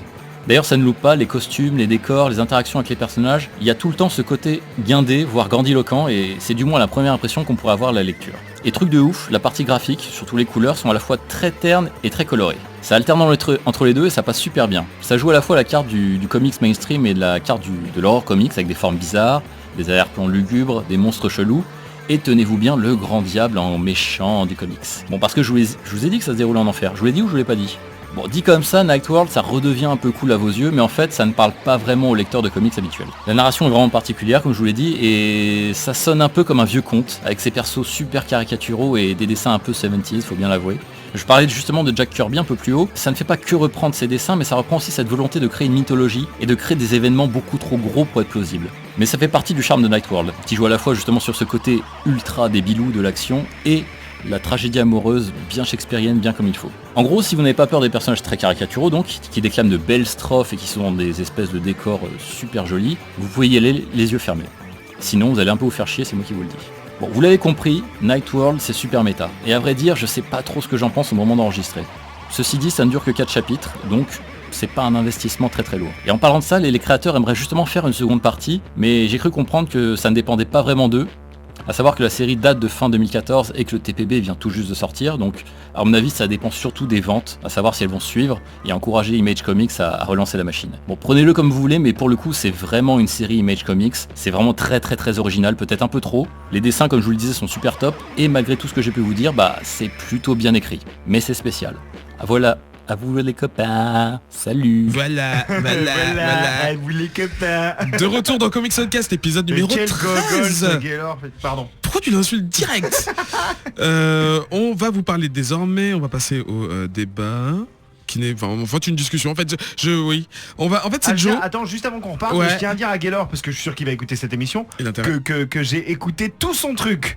Voilà, parce qu'il m'a envoyé un mail pour me dire quand vous passez mes trucs dans l'émission, vous m'écoutez ou pas? Bah oui, on t'écoute, bah oui. Hein, Daniel? Oui, ça dépend pas. Oui, Daniel, il écoute avec Daniel attention. croit qu'il est filmé, donc il ne répond pas. Je regarde des photos de chaussures de filles, ça m'a dégoûté. Alright, James, moi j'ai écouté tout ce qu'il a dit. Moi aussi. C'est la fin. Et Joe, tu vas nous parler de Goon. Tu vas nous présenter en fait ce. Absolument. Ouais, ce comics. Tout à fait. Bon, on t'écoute. Je me mets un petit jingle. Tu mets ton jingle, vas-y. On y va. C'est la découverte de Joe. Voilà, cette semaine on s'est dit qu'on remplaçait le débat par une découverte et vous m'envoyez ravi puisque ça me permet de parler de The Goon. Généralement on parle de séries qui viennent un peu de débuter dans Comics Podcast et on n'a pas assez le temps de revenir sur des trucs qui nous paraissent primordiaux. Et The Goon, ça fait tellement longtemps, je me dis c'est dingue, on en est à 13 Comics Outcast et j'avais jamais eu l'occasion encore de parler de The Goon. Alors, On n'avait jamais parlé d'Hellboy non plus. Non, c'est vrai. Si, Hellboy, on en avait déjà parlé. Savage Dragon, on en a parlé. Savage Dragon, on en a jamais parlé. On n'a jamais parlé d'Iron Fist. C'est vrai.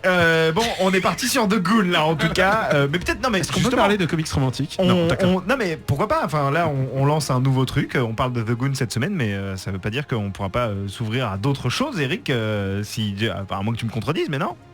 Continue. Ok. The Goon, donc c'est un personnage et un comic book qui a été créé par Eric Powell en 1999. C'est édité actuellement chez Dark Horse et c'est mortel tout simplement. Pourquoi? Pour plein de raisons que je vais vous expliquer après un peu de background. Alors, précédemment dans The Goon. Previously in The Goon. Eric Powell, c'est un assez jeune scénariste américain, il a une quarantaine d'années. Et lorsqu'il crée The Goon en 1999, Eric Powell il est complètement inconnu. Il est repéré par Avatar Press, qui est un tout petit éditeur qui publie à l'époque le Robocop de Frank Miller et aussi plein de comics à franchise de films d'horreur, c'est-à-dire Freddy Krueger, Vendredi 13 en comics, Evil Dead en comics, c'est chez Avatar. Donc c'est pour vous situer un peu le niveau du truc. Ils ont eu du Alan Moore aussi. Ils ont eu du Alan Moore, ils ont eu du Miller, donc Robocop. Miller et tout. Mais c'était vraiment parce qu'ils ont alternatif. Voilà, ils sont alternatifs quoi. Ils ont voulu, c'était peut-être un peu le image avant le image, je sais pas, mais je me suis pas vraiment penché sur l'histoire d'Avatar. On va éviter de parler d'éditeurs. Voilà, hein, donc je vais pas dire de conneries. Je peux juste assurer en tout cas que ça s'est pas forcément bien passé avec Eric Powell. Enfin en tout cas il était pas très content du boulot de Avatar Press, pardon. Et du coup il a rapidement arrêté de rendre ses numéros du Goon à temps. Il s'est mis lui-même en retard exprès parce qu'il était sous contrat avec eux. Donc en gros il était obligé soit il était en retard et il fournissait rien, et c'est ce qu'il a décidé de faire, plutôt que de leur fournir un truc pour que ce soit mal édité. Donc il est resté comme ça pendant une petite période, et ensuite une fois que son contrat est arrivé à terme, il a dit ok, je vous encule, je vais faire mon truc tout seul, et il s'est auto-publié parce qu'il croyait vraiment en son personnage et en son univers. Il a eu vraiment raison parce qu'il s'est auto-publié pendant très peu de temps. Dark Horse l'a contacté, a dit mais comment on a fait pour pas voir ce truc The Goon? Donc on va vous prendre sous notre aile et on va s'en occuper. Ça c'était en 2003 ou 2004, date à laquelle The Goon commence à sa première issue chez Dark Horse, qui a véritablement bien fait de miser sur Eric Powell, puisque la même année il récupère l'Eisner Award pour l'issue 1 de The Goon, et que entre 2004 et 2008 il va en récupérer 4 autres des Eisner Awards. Ouais, 4, enfin en tout il en a 5 ou 6 il me semble. Alors The Goon, qu'est-ce que c'est maintenant qu'on a parlé de Eric Powell? Les gens, alors, l'histoire de The Goon, c'est donc le personnage principal, c'est Goon, c'est comme ça qu'on l'appelle. Il est rapidement présenté comme un homme de main qui travaille au service d'un mystérieux gangster qui s'appelle Labrazio, dans une ville paumée type années 50, avec son pote Frankie. Il affronte des hommes poissons, il affronte des calamars géants, il affronte des aliens, des zombies, surtout des zombies qui s'appellent les Slackjaws, qui sont menés par The Priest. The Priest, c'est une sorte de prêtre sorcier vaudou qui ne souhaite qu'une chose, mettre main basse sur cette fameuse ville dans laquelle se passe The Goon. La ville, c'est un facteur très important de cette bande dessinée. C'est une ville un petit peu... t'as l'impression que ça se passe pendant la Grande Dépression, en fait. C'est une ville dont tout l'espoir semble avoir disparu. Ça, pour situer les gens qui ont l'habitude d'autres comics, ça fait très Will Eisner, tu vois. Oui, années 30. Exactement. C'est ce que j'allais dire. On y reviendra quand on parlera du style de dessin de Powell, mais effectivement, déjà rien que dans l'atmosphère, t'as l'impression que ça se passe pendant la Grande Dépression, dans une ville où il y a des poivreaux, des putes, des criminels, des orphelins qui tapent sur des vieux, des alcooliques. Et si tu permets d'ajouter, Goon lui-même, il a une tête de fog, tu vois. Il a vraiment. Ah oui, il a une tête de malfrat. C'est vraiment il a une gueule, quoi. Il a on un dirait peu... qu'il sort de chez Dick Tracy avec une gueule un peu déformée, les gros baraques. Exactement. J'allais faire la référence à Dick Tracy. Évite de lui voler sa chronique. Excuse-moi, non, mais au contraire, il ne fait que qu'effectivement étoffer mon propos. The Goon, pour moi, dans la première fois que je l'ai vu, j'avais l'impression que c'était vraiment un méchant sorti de Dick Tracy, quoi. C'est-à-dire qu'il a une gueule vraiment patibulaire, il a tout le temps une casquette vissée sur la tête, tu vois quasiment jamais ses yeux, il a la mâchoire, il est prognate, il est hyper baraque, et c'est un personnage très très charismatique qui se balade toujours avec son pote Frankie, qui lui, c'est un peu un duo à la Laurel et Hardy, c'est-à-dire que The Goon, c'est un immense mec baraque et et qui parle pas beaucoup. Et Frankie, c'est la grande gueule, c'est un petit gangster avec un Marcel Blanc tout maigrichon, avec un chapeau Panama qui est rapide de la mitraillette et qui est aussi expert du couteau dans l'œil.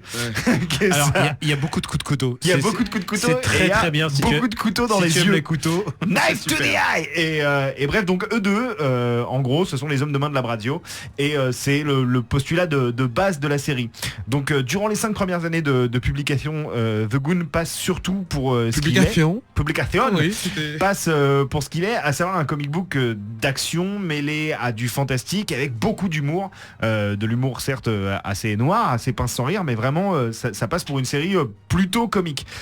Sauf que durant justement ces premières années de publication, Eric Powell va petit à petit faire shifter sa série, à faire switcher vers quelque chose de plus en plus humour noir et qui va orienter ses personnages vers des aventures de plus en plus sombres, voire tragiques. Et c'est vraiment avec un arc. Enfin un gros épisode qui est hors numérotation d'ailleurs, publié en 2000, je sais plus 9 je crois, ou 2000, je sais plus, je vais pas dire de conneries, mais en tout cas qui s'appelle Chinatown et qui retrace une histoire très très particulière du Goon, puisque c'est beaucoup plus qu'une origin story, c'est un numéro dans lequel on est dans le présent du Goon, c'est-à-dire qu'il doit affronter un nouveau méchant qui s'appelle Mr. Wicker et qui est un Wickerman en fait, c'est un personnage tout en bout de bois, tout en brindille, qui fait 2 mètres de plus que The Goon. Alors si vous connaissez The Goon, vous dites que le mec doit faire, je sais pas, 4 mètres de haut, et qui essaye lui aussi de faire main basse sur la ville, alors que normalement c'est The Goon qui est en charge du quartier. Et à côté de ça, on a des flashbacks qui vont nous parler de l'adolescence de Goon et d'autres flashbacks qui vont nous parler de la première fois qu'il a eu véritablement le cœur brisé en 1000 morceaux par une femme, parce que toutes les femmes dans The Goon sont des femmes fatales. Et elles sont fatales. En fait, les hommes sont tous perdus dans The Goon. En fait, soit ils sont alcooliques, soit ils se font briser le cœur, soit ce sont des gangsters. Mais il y en a quasiment aucun qui est récupérable. Et du coup, les femmes. Les personnages de femmes en fait arrivent souvent comme des sortes de phares au milieu de cette ville complètement désespérée, pour finalement s'avérer être de véritables démons qui sont là pour enfoncer encore plus les hommes de cette ville dans la boue dans laquelle ils sont. Et c'est là qu'on s'aperçoit que... C'est un documentaire. Non mais c'est comme ça que ça se passe. The Goon, ça reste toujours très drôle, très rythmé. Eric Powell, qui est scénariste et dessinateur, a véritablement développé un langage propre, c'est-à-dire un jargon The Goon que vous prenez énormément de plaisir à retrouver très rapidement quand vous avez commencé à rentrer un petit peu dans son univers.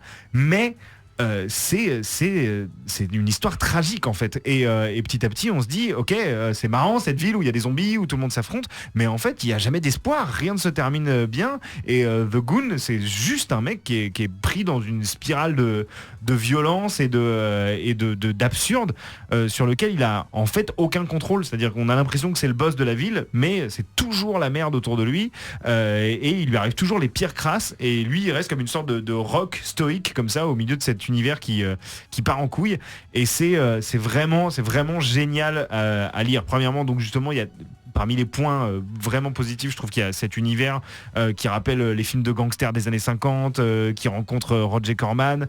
Il y a une ambiance il y a plusieurs ambiances qui sont rassemblées par Eric Powell qui en font vraiment à la fin un truc unique. C'est-à-dire qu'il y a énormément d'influences qui sont assez facilement perceptibles, mais le résultat c'est un truc unique qui se retrouve dans aucun autre comic book. Il n'y a vraiment pas besoin de lire 10 issues avant de comprendre l'univers, avant de savoir à quoi on a affaire dès le premier numéro. D'ailleurs je pense que c'est pour ça qu'il a eu l'Eisner, c'est que premier numéro en 20 pages, ça y est, c'est plié, tu sais exactement ce à quoi tu vas avoir affaire.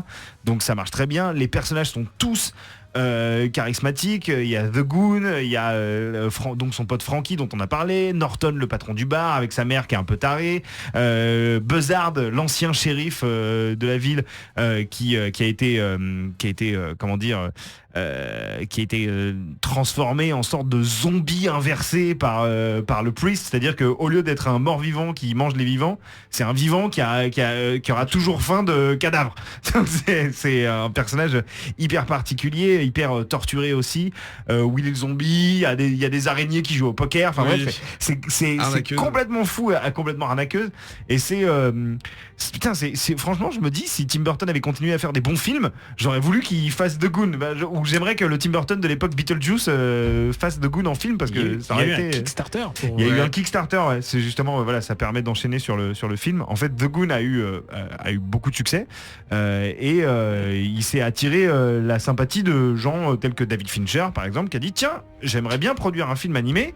Il y a un mec qui lui a dit bah lis The Goon, et il a lu The Goon et il a dit mais c'est mortel, et du coup ils ont lancé un Kickstarter pour essayer de fundraiser le truc, un Kickstarter qui a été couronné de succès en 2012, et depuis le projet reste dans les cartons, mais depuis Osef un petit peu. Alors Eric Powell sur son blog continue à distiller des infos et à dire que le projet est toujours d'actualité, mais David Fincher entre-temps il a fait House of Cards, il a fait 2 films, et je sais pas s'il va se retourner là-dessus. Ils avaient fait une sorte de teaser qui est une scène qui se passe dans un bar que vous pouvez trouver sur internet, puisqu'elle a servi au financement du Kickstarter, il me semble, qui a été réalisé vraiment avec les thunes de David Fincher, et qui promettait un truc fou. Donc j'espère que ça arrivera un jour, mais en attendant voilà, il reste la bande dessinée de Goon, le comic book, qui continue d'être édité aujourd'hui, qui n'en a pas fini avec de nous raconter les histoires de ces personnages, et voilà, moi, c'est vraiment un comics dont je suis fan. J'en ai pas parlé, mais le dessin de Eric Powell est vraiment vraiment très très beau. Effectivement, tu parlais de Will Eisner, il y a vraiment je pense que c'est un enfant de Bruce Timm et de Will Eisner, sauf qu'il adapte ça à son univers. Il est versatile, il change drastiquement et tout, et oui, c'est vrai que son dessin entre si vous regardez l'issue numéro 1 de Goon et les issues récentes, il y a eu une vraie évolution dans son trait, et au-delà de son trait, vraiment dans sa manière d'appréhender le média comics, et c'est vraiment un type que j'admire, et d'autant plus que il a fait quasiment rien d'autre que The Goon, c'est-à-dire que c'est un peu comme Mignola, c'est-à-dire qu'il a créé un truc qui c'est son œuvre, quoi. Il va pas, il donne tout dans un truc. Voilà, il va pas partir chez Marvel demain pour faire un Fantastic Four, il ira pas chez DC faire un Batman spécial, il fait The Goon, c'est sa vie, et merci. Mais parce il a une petite carrière quand même. Oui, non, mais il a fait d'autres trucs, mais ce que je veux dire, c'est que c'est pas un author for hire que tu vas mettre sur plein de sa vie, mais c'est comme Savage Dragon et tous ces héros. C'est ça. Tous ces héros de un titre et tout. Et il avait fait aussi un truc qui s'appelle Chimichanga. Ouais, Chimichanga. C'était vraiment sympa aussi. C'est The Goon pour les enfants, quoi. Oui, qui était un one shot assez mignon, et que cool. j'ai bien aimé. Et là, il a une nouvelle série en cours qui va bientôt commencer avec un nain. Un nain en colère. Et puis j'ai oublié de parler évidemment rapidos, mais on en avait parlé, il me semble, dans Comics Outcast de l'adaptation de Big Trouble in Little China, Jack Burton dans les grues du mandarin. C'est pas dessiné par Powell, mais le comic books qui en est adapté, qui est la suite, est scénarisé par Eric Powell. Voilà. On en a parlé ? Je sais plus si on en a parlé. J'avais l'impression que oui. Mais si on en a pas parlé, en tout cas, dans les podcasts de mes rêves, on parle c'est plein de trucs et tout. C'est rigolo. C'est rigolo. Mais The Goon, voilà, lisez ça. On décrit image par image chaque comics dans mes podcasts de mes rêves. Vous avez un truc à dire, Daniel et Steph, sur The Goon, mais très rapidement. J'y vais très rapidement. The Goon, moi, je suis très client. Il a déjà tout dit. Et il y a un truc que j'aime, c'est que c'est de l'humour patate. C'est assez violent, mais en même temps c'est une espèce de violence un peu caricaturale. Ça me fait penser à l'humour très Mad Magazine, tu vois, ce que je lisais dans les années 70. Dans les premiers, il y a d'ailleurs pas des personnages qui sont des parodies d'autres personnages. Et c'est que cette puis à côté Tex Avery aussi, quoi. Mad Tex Avery et Magazine Mad. Ensuite dévié, il y a vraiment énormément d'humour méta. Si tu t'intéresses à l'industrie du comics, il faut le lire, hein, parce qu'il y a eu énormément, beaucoup plus que chez les autres. Il y a des autres créateurs qui débarquent, il y a Kirby, il y a Alan Moore, enfin il y a vraiment des trucs très pointus qui débarquent, et c'est une manière très intello de faire un truc très simple, parce que c'est quand même l'histoire d'un gros mec qui est méga baraque et qui donne des coups de tatane, et littéralement il tabasse des gens à mort, et grosso modo avec des clés de 12 ou avec ses mains, parce qu'il est écolo, et c'est quelque chose que j'aurais proportion à pouvoir lire toute ma vie. Ah oui, clairement. Ah non, mais genre un mec Ça va, vous Complètement avez le temps, d'accord. il a une trentaine d'années, c'est bon. Ah, un moment, oui, c'est un petit j'espère jeune. vraiment qu'il va continuer longtemps, quoi. Steph. Oui, ben moi, Goon, j'aime beaucoup. Depuis que j'ai découvert, j'ai dû commencer pas longtemps après le début chez Dark Horse. Et c'est tout ce que j'aime, ce côté un peu caravane de l'étrange, avec ce côté un peu carnival. C'est-à-dire que ça a l'air joyeux, ça a l'air simple, ça a l'air machin, mais en fait, quand on gratte le vernis, en fait, c'est assez, les thèmes abordés sont assez graves et les personnages sont beaucoup plus complexes que ceux dont ils en ont l'air au premier abord. Et effectivement, pour revenir rapidement sur le dessin, moi je trouve que dans l'arc Chinatown, l'utilisation de l'encre Ouais. et du sépia sur toute la longueur du bouquin, alors qu'au début on avait un dessin très coloré, une mise en couleur très très chargée. C'est génial parce qu'en fait. D'ailleurs, si je me trompe pas, on en parlait tout à l'heure, mais c'est Dave Stewart aux couleurs. Aux couleurs, non Mais- Génie. Et oui, encore Génie une à fois. l'œuvre. Et du coup, c'est génial. Et il y a plein de références à plein d'univers. Il y a un moment, il parle de la 4e dimension. Il y a plein de références. Il y a une à un rencontre avec, il y a un univers. crossover avec Hellboy à un moment, il me semble. Oui. Ouais, Hellboy mais et The Goon. ils ont fait des millions de références sur cet univers des années un peu 30, 40, 50. Et du coup, c'est moins un une télo mine d'or, qu'Hellboy, quoi. il faut pas se leurrer. C'est beaucoup moins intello qu'Hellboy, mais C'est on moins en pointu, parlait, c'est on en moins parlait tout à pointu, l'heure genre avec Edgar P. Jacobs. oui. Mais par contre, c'est série Z. Il y a une très grande connaissance des séries Z, et puis des monstres des années 50 et tout ça. clairement. Ouais. Et on en parlait tout à l'heure en antenne avec Steph.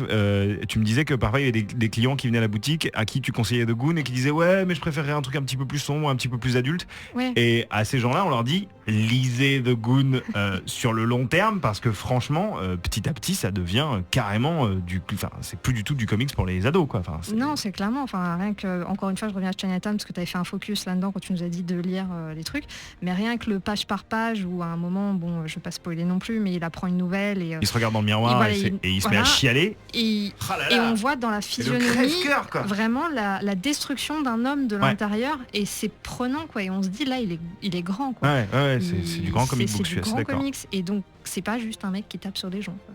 Mais c'est quand même beaucoup ça. Oui, Voilà, oui, faut pas C'est oublier. quand même beaucoup, La ne base, l'oublions ouais, la pas. base On c'est est quand ça, même mais un mec il qui a poignarde énormément une pour mon profondeur. plus grand plaisir. Et je pense qu'il y a vraiment des très belles scènes de poignardage. Ah non, mais il y a des scènes de ouf. Je pense que si tu Poignardage. aimes autant que moi poignarder et utiliser des lames. Toi aussi poignarde ton voisin. Non, mais vraiment, c'est vraiment très très bien. C'est de la Knife quali- to the eye. C'est de la qualité. On va passer à la dernière partie de cette émission, les bulles.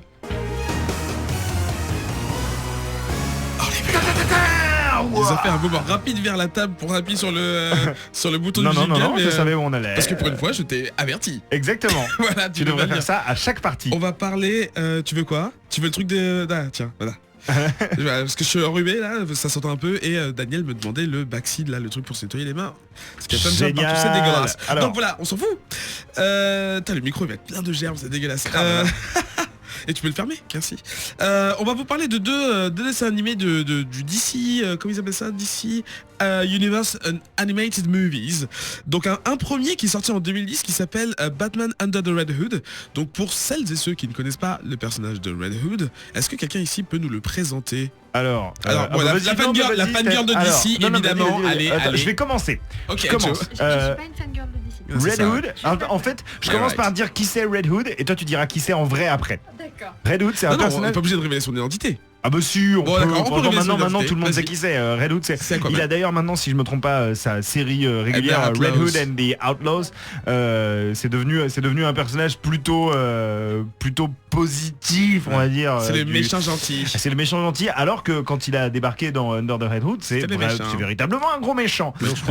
Et on se dit qui se cache derrière ce personnage qui semble vouloir tout détruire autour de Batman et de le détruire de l'intérieur avant Il pouvoir connaît beaucoup avant de pouvoir choses sur Batman. il connaît Mais plein oui. de trucs sur C'est Batman, étonnant, c'est hein. suspect et il a envie de le défoncer psychologiquement un peu Putain, comme encore un de plus. un plus qui a envie de défoncer Batman psychologiquement, tel que Bane par exemple qui a essayé aussi, qui s'est planté, enfin qui a moitié Juste le réussi. dos, voilà. Et avant de le détruire physiquement. Et donc il y a tout un arc Under the Red Hood scénarisé par, pas mon scénariste préféré, Jude Winnick, qui a fait des trucs cool, mais bon voilà, mais qui en revanche est dessiné par Doug Mahnke, qui est un dessinateur que j'adore, même s'il a un style un peu stoïque particulier qui n'est pas à la tasse de thé de tout le monde. Moi je trouvais que c'était très très bien. Et donc derrière The Red Hood se cache un personnage très important du Batverse. Stéphanie, dis-nous de qui il s'agit. C'est Jason Todd. Oh my god. Attendez, Tu s'en le fous Jason Todd qui est mort 6 fois. dans les années 80. Quoi? Tu peux dire qu'il s'est fait défoncer par le Joker dans les Comme années un 80, pied de biche. Baramine.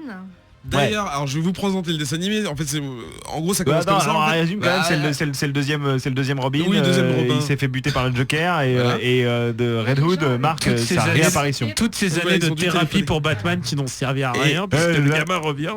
Et c'est ce qui s'est passé, ce qu'on voit dans le dessin animé en fait. Donc ce sont des dessins animés qui sont produits à la chaîne tous les ans, il me semble, c'est ça? Ouais, sort tous les ans. peut-être même plus. Hein. Des films d'1 heure, 1 heure et demie, voilà, qui reprennent un arc principal des histoires de DC. Et là en l'occurrence, donc c'est cette histoire-là, excusez-moi, je bafouille, où on découvre dès le début le Joker qui est en train de martyriser, torturer Jason Todd pour finir par le tuer. J'aime bien quand tu dis martyrisé, on a l'impression qu'il le fouette avec un petit truc. Et Ben, alors, ça faisait très longtemps que je n'avais pas vu une série animée, bon pour DC en tout cas, et j'avais oublié le rythme. Donc déjà on retrouve un peu, je trouve, le trait du Batman 92, un peu. Oui, c'est assez marrant parce que quand tu me rappelles que ça commence par la scène de torture du Joker qui normalement dans la Death of the Family c'est vraiment le Joker un peu old school qui fait pas très flipper visuellement, et dans le dessin animé ils en ont vraiment fait un Joker hyper carré avec une voix super grave. Alors, qui a d'ailleurs, vraiment pas l'air le- très sympa quoi. Le doubleur, vous le connaissez certainement, c'est John DiMaggio qui, Ouais. dans les versions US de Futurama et Adventure Time, fait la voix respectivement de Bender et de Jake. Je connais Je pas. chien. Connais pas. Tu Non, connais je pas, tu déconne. connais pas Ouais, t'as le droit, hein, voilà, pas de pop culture, c'est pas grave. Donc ça commence par la mort. Batman arrive pas trop tard et Joker tue Jason Todd. John Todd. Et on voit Des années de quelques années plus trauma tard, pour rien. voilà, donc il s'en veut, voilà. Et en gros voilà, ça reprend cette histoire et quelques années plus tard on voit un personnage mystérieux qui reprend tous les côtés gymnastiques avec les références et les techniques que Batman lui a appris plus jeune, et il lui faut la moitié du film pour se rendre compte que c'était peut-être mais non mais il C'est était le pas plus- Le c'est le premier plus grand détective du monde. Voilà. Non mais sérieusement. Ah là là. donc voilà. Le Red Hood à la base, c'était quand même le Joker qui était le premier Red Hood. Oui, le tout premier Red Hood Voilà. avec cette sorte de Avec cette sorte de de- capote ouais, rouge sur de la tête truc. là. Oui, il y a Ouais. des C'était Red quand Hood même très un gros différents clin d'œil. suivant des Oui. univers. Hein. Ouais. Dans Brave and the Bold, qui est un des meilleurs dessins animés Batman, je rappelle. Ouais. C'était le Joker. Et du coup là, alors, au casting, on a pas mal de gens bien, hein. On a Jensen Ackles que vous connaissez certainement dans Supernatural, qui fait la voix pas. justement de Red Hood. C'est lui. Ensuite on a Neil Patrick Harris qui fait la voix de Nightwing, qui fait une apparition au début du film. Je connais pas. Non, je déconne. Putain mais sérieusement. Jason Isaac, c'était qui déjà? Attends. Il Jason faisait- Isaac, c'est le père de C'est ce Drago Malfoy dans Harry Potter, non? on s'en fout, mais C'est le surtout père de oui, Chris c'est lui, bah oui, Isaac. tant qu'à faire. Mais il joue aussi dans The West Wing, et surtout il fait la voix de Black Mask, voilà. Et enfin Wade Williams, qu'on a pu voir dans Prison Break, mais on s'en fout, qui faisait la voix de je sais plus qui. Et qui c'est qui fait la voix de Batman? C'est pas le mec de Six Feet Under? Si, c'est un mec Non, c'est super- Roger Carrel. Non, Oui. je déconne. Oh là là, il était déjà mort. Il est vivant, Roger Bon, Carrel. tout ça pour dire que le casting est cool quoi. Voilà. Et donc Même si c'est pas Kevin Conroy qui fait Batman. au niveau de l'animation, ça va. Moi j'ai bien aimé les scènes de combat, je les trouvais vraiment dynamiques. Joe il a pas été fan, hein. Non. Moi j'étais Non. surpris parce que comme je vous disais, ça faisait longtemps que j'avais pas vu un film un film animé pour DC. Je trouvais que même pour 2010 c'était quand même un peu de 3D mais pas trop, et puis ouais, les combats c'est bien orchestrés, dynamiques, et puis bon le petit rappel au Batman 92, j'ai bien arrête de jouer avec ton micro toi, arrête Daniel, arrête. Voilà, vous en avez pensé quoi rapidement? Bah, Ok, voilà. ça me va. Et toi Steph? Et c'était le 8e film en fait qui était produit par. Ah, tout de suite les chiffres, hein. Mais oui, mais moi je suis une fille En très fait, capable. Steph c'est la benne de l'autre équipe. Ouais, c'est ça, exactement. C'est la benne de la team C'est 2. Wikipédia. Non, mais c'est vrai, je me suis un peu renseignée parce que j'ai pas vu tous les films et je voulais savoir un peu, parce qu'après on va vous parler d'un deuxième dessin animé, et je voulais un peu comparer. Donc c'était leur 8e film, et je trouve que c'est très... Enfin, le screenplay avait été fait par l'auteur du comic books, et effectivement, c'est très carré, du coup ça reprend le comic book, c'est très fidèle. En plus c'était Bruce Timm à la réalisation, et il leur fait à la prod, et il leur faisait une voix, il faisait la voix du Sphinx. Donc quand t'as Bruce Timm dans un projet... Mais attends, il y a pas un gros... Alors je me souviens plus parce que le comic book j'ai lu il y a longtemps, mais il me semble que dans le film il y a tout un truc qui n'existe pas dans le comic book et sur lesquels les fans avaient dit mais qu'est-ce que c'est que ça bordel? Oui, C'est mais pas un truc de Ra's al Ghul Si, il y a le truc avec Ra's voilà, al c'est ça, Ghul voilà. qui en fait s'auto-flagelle parce que on apprend que c'est à cause de lui Voilà. si Jason est mort, parce que c'est lui qui a commissionné le Joker pour Voilà. Et pour ça occuper c'est Batman. complètement Voilà, inventé. ça, c'est impossible. Alors c'est pas que dans en le comic. vrai, c'est ça qu'il faut dire, c'est que Jason Todd est mort à cause des lecteurs, puisqu'à l'époque, DC avait fait C'est un les vote, lecteurs, un c'était numéro de Ra's al Ghul. téléphone pour appeler si tu veux que Jason Todd reste en vie ou pas.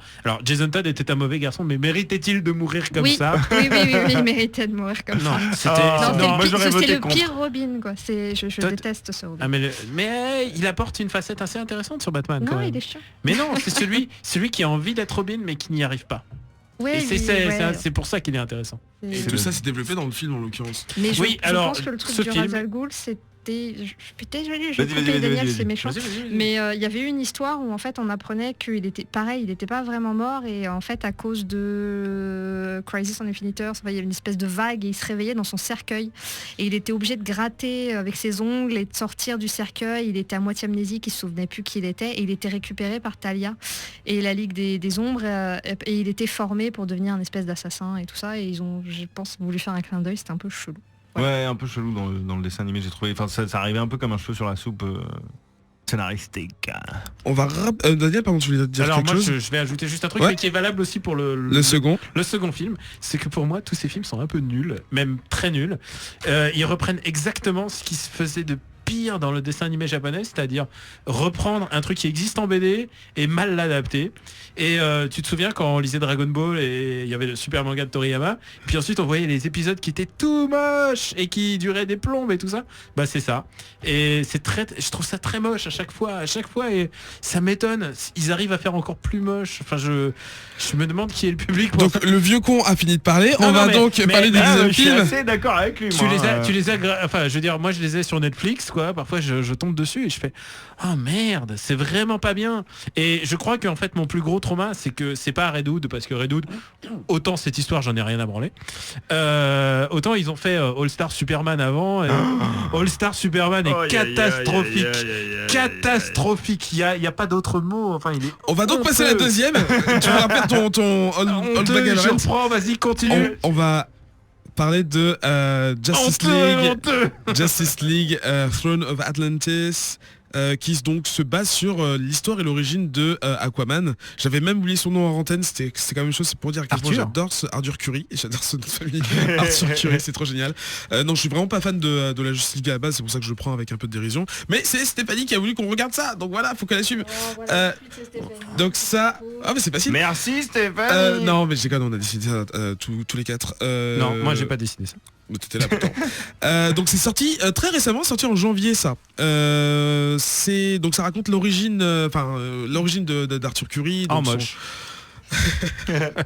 Pareil, sorti dans le même DC Universe Animated Movies. Dans les voix, on a Jerry O'Connell qui était dans Sliders, qui s'en fout. Moi, Rosario Dawson qui fait la voix de Il y Mera. a Jerry O'Connell. Non, Ouais. tu rigoles. Ouais. Non, je sais pas. Si. Tu sais pas qui c'est. Nathan Fillion quand même, Sean Astin et Sam Witwer qu'on a vu dans et Daniel il fait semblant comme s'il connaissait, il en a rien à foutre. Il a rien à foutre. C'est le nain là dans le film des bagues là. Giant Coucou. Comment tu dis?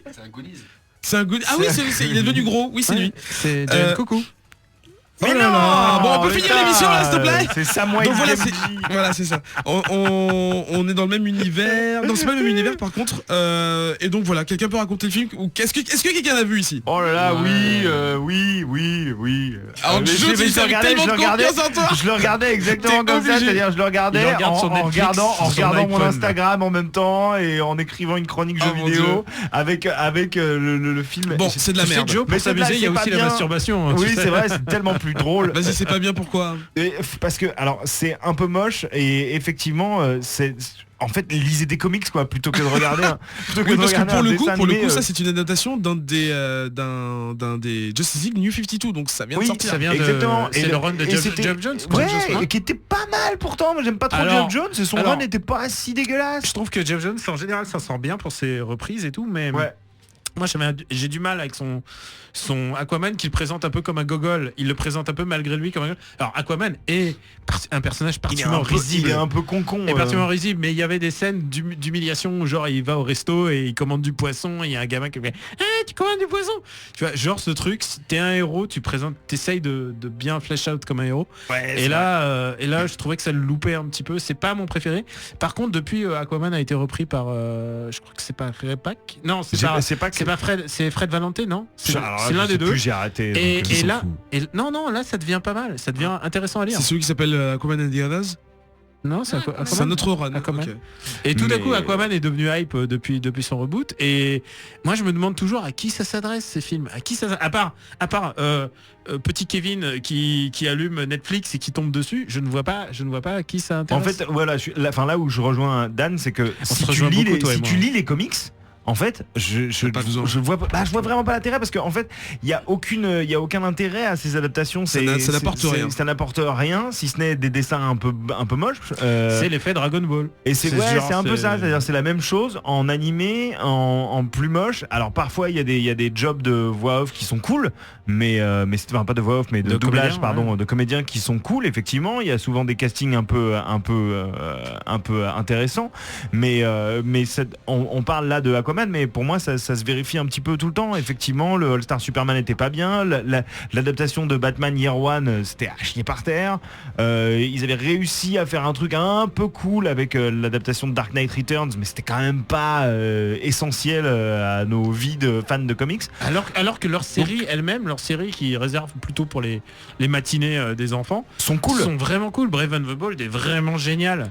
Le truc c'est que les séries de Bruce Timm elles sont super. Vous vous demandiez à qui ça s'adresse parce que je trouve que les séries sont comme, les deux films dont on parle sont relativement violents. Ouais, il y a des morts très bien représentés avec du sang, avec des os cassés, ce que tu veux. Mais derrière, on voit qu'ils se retiennent. C'est un peu. C'est très bizarre parce que c'est quand même fait à l'américaine, c'est-à-dire le monde est très édulcoré. Tu vois, il y a un truc très fade dans leur monde. Et en même temps, dès que c'est de la violence et dès que ça se bastonne, il y a du sang et tout. Alors que dans le comics, mais c'est pas si fade que ça dans les comics. Après New 52, ça a fadi un peu. New 52 et Jeff Jones en particulier, il y a toujours énormément de gore dans ces comics quoi. Enfin c'est lui qui a réinventé le Flash avec un meurtre atroce au début des origines de Flash. Le gritty. Il y a l'arc il y a pas un reboot de Cross Wars. Il y a pas un reboot de. Allez, on en parle tout le monde. C'est cool. C'est une blague entre fans de comics, mais on l'a souvent, c'est que il y a pas un reboot de Jeff Jones où il y a pas des mecs qui se font couper les mains. Genre dans tous ces arcs, il y a toujours un mec qui meurt, un mec qui se fait couper ses mains. Il y a un truc de fétiche du membre coupé chez lui, c'est incroyable. Et à part ça, son Superman. T'es enfant. Non, mais son Superman est assez lisible d'ailleurs. Mais là, on est hors sujet. Snip, snip. Steph. Oui, non mais je pense que clairement ils essayent d'aller choper des gens et de leur dire regardez, c'est des adaptations de comics, donc une fois que vous avez regardé ça, intéressez-vous aux comics, c'est le même principe que les films. Merci de ça veut dire parle dans le micro. Si vous entendez des petits bruits qui s'efforcent d'être discrets, en fait, c'est ce qu'Eric est en train d'essayer de faire avec ce micro, je ne dirai rien. Voilà. All right. Donc bref, c'est pas fou quoi quand même. Non, c'est pas. Non, je suis d'accord. Moi, je vous avais proposé Under the Red Hood et Throne of Atlantis parce que c'était deux adaptations de comic book. C'était pas du tout les mêmes styles graphiques et c'était surtout il y a un c'était le 8e, l'autre c'est le dernier en date. Donc pour essayer de voir si ça s'est amélioré ou pas. Mais en fait, moi j'ai l'impression que ça s'est dégradé clairement. Ça s'est dégradé. Après, on aime ou on n'aime pas le style manga qu'ils ont donné au dernier, mais clairement, on a l'impression que tous les personnages du dernier film, en fait, s'en foutent d'être là. Qu'Aquaman, il est moins conscient d'être dans son truc. Genre, je suis Aquaman, mais je sais pas trop ce que je veux faire. Il mange du poisson, par contre. Il mange du poisson, il est bourré. Tu te dis c'est pas top. Donc pour l'instant on n'est pas intérêt whatsoever. Et donc tu disais qu'il y avait des suites prévues dans le même univers parce que la plupart sont indépendants, mais celui-ci tous les arcs potentiels de DC peuvent faire des suites, faire des films quoi. Enfin je veux dire l'arc de JLA, allez hop on y va et ça fera un film. Normalement les prochaines adaptations ça sera Batman versus Robin qui était de Grant Morrison. Voilà, optimisme de arrêtez avec Instagram là. On n'est pas à la télévision, on est à la radio. Il y a eu un. Alors putain, si je peux en conseiller un, Ah putain, le Justice League de celui-là. Darwin Cook, New Frontier a est été presque adapté valable. et il est ok parce que justement en grande partie Alors, c'est grâce pas au la- style visuel C'est qui pas est la BD. Hein. voilà, c'est pas la BD, c'est le dessin animé adapté du New Frontier de Darwin Cook est plutôt cool parce qu'ils ont essayé justement d'être un peu fidèles au style un peu rétro de Darwin Cook et du coup c'est pas ouf mais parmi les adaptations animées de DC c'est vraiment le haut du panier je trouve. Voilà. D'accord, je note pour ma consommation personnelle. Absolument. Ah, mais attends, t'as pas lu New Frontier Hein, non mais Ce soir, non, tu non, lis non, New on parle Frontier. du dessin animé. Ouais, mais ce l'animé. soir, tu lis New Frontier. Ah ouais, Non, ouais, ce par soir, contre, je dors. lis New Non, Frontier, non, ça tu défonce. dors pas. Parce que, non mais tu dis que t'aimes pas Justice League, New Frontier, tu peux y aller les yeux fermés, ça tue. je note. C'est mortel. Et en plus c'est un arc avec un début, une fin. Ah, j'ai pas voilà. de problème, hein. Y a pas de souci. On va conclure cette émission là-dessus. Eh ben très bien. On va vous remercier, merci Steph. Merci Eric. Attends 2 secondes. Voilà. Mais j'ai annoncé, t'avais qu'à avoir le doigt dessus. Bah non mais il faut me laisser un petit. D'accord. un Dans petit- 5 secondes, je vais annoncer la fin. Je peux Oh là t'assurer là. qu'il a le doigt dessus. Oh putain, bon. Donc t'as Merci, dit merci Joe. à Stéphanie. Ah oui merci, bah de rien, avec Merci, grand plaisir. Daniel. Salut. On fait un coucou à Charles qui est là. Ouais, Ouais, il est à ce côté studio, Il est tranquille. très sympa, il me caresse la jambe depuis tout à l'heure. Merci Gaylor aussi, on a tout bien écouté. Ouais, Vous avez de quoi il a parlé, bande d'enflures? de Night Shift. Mais non, Night World. Night Oh, World. putain. C'était c'était pas sur le conducteur, j'avais pas le truc à temps. Nightwood. Ben, je sais plus ce que je veux dire d'intéressant. Si, bah j'espère que vous... Voilà, merci. Ok. Voilà, on se retrouve après une différence. Non, bah comme d'hab, hein, vous pouvez laisser vos avis et vos commentaires sur Twitter, #comicsandpodcast. Nous, on a rendez-vous dans 2 semaines, le lundi 9 mars à 23h, juste après Passe le Stick. Si ils nous rendent l'antenne à l'heure comme d'habitude. Mais Ouais. bon, j'ai eu une petite discussion avec lui, il a dit qu'il pouvait pas faire autrement. Mais bon, voilà. En même temps là on est à 1h30 d'émission. Mais on donc s'en peut fout, pas- on s'en peut rien fout. dire. Voilà, en Ça fait attendant, plus à vous pouvez télécharger. télécharger nos épisodes en 24h24 streaming sur le site de radio.com ou c'est tout en fait, ou sur iTunes et compagnie. Sur iTunes, je crois. Voilà. J'ai 2 stylos dans les doigts, je sais pas quoi en faire. Voilà. Je vais aller me moucher. Je vous souhaite à tous de ne pas choper la grippe et encore moins le rhume. À très bientôt, à dans 2 semaines. Des bisous à tous et Lizzy Plan Comics. Ciao. Namasté. Salut. Ciao. Oh yeah.